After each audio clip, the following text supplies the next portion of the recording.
The candles weren't mine. They spelled out congratulations instead of happy birthday. My brother stood on the chair, arms raised like a champion, while my parents clapped and cheered. I sat in the corner, 21 years old, invisible at my own party. When I asked where my cake was, Mom snapped, "You're just jealous of your perfect brother." The word jealous echoed in my skull. Then Dad pointed to the door. "Get out. Don't ruin his night." So I left, my bag slung over my shoulder, and I smiled, because inside that bag was an envelope, an inheritance letter with my name on it, the one thing they didn't know. It hadn't always been like this. When we were kids, I thought we were equals. My brother and I built forts in the yard, raced bikes down cracked pavement. We used to laugh together. But the cracks showed early. He scored 1A, they threw a barbecue. I scored straight A's, they told me, that's what's expected. By high school, I was the ghost. He was the golden boy.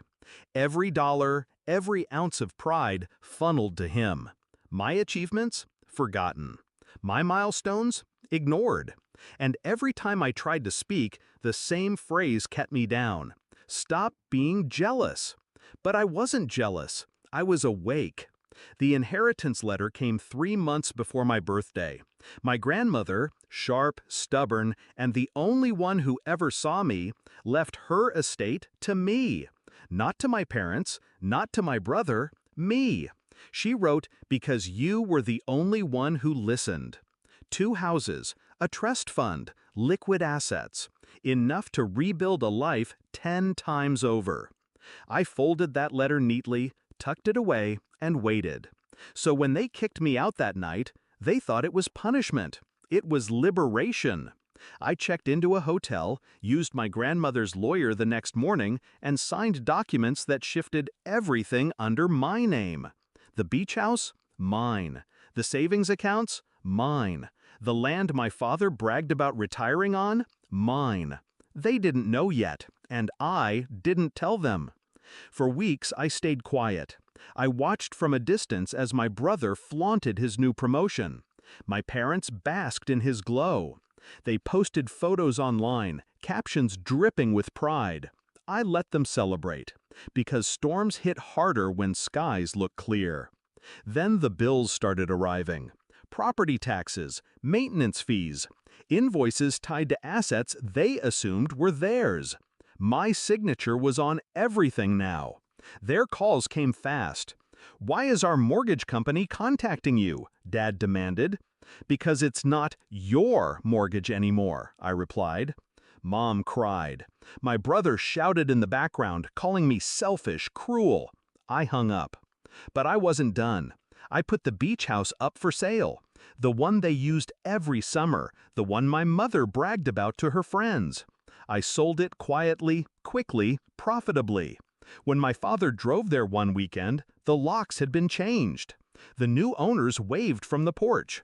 The rage in his voice when he called me was almost musical. "You betrayed us!" "No," I said evenly. "You betrayed me. Years ago."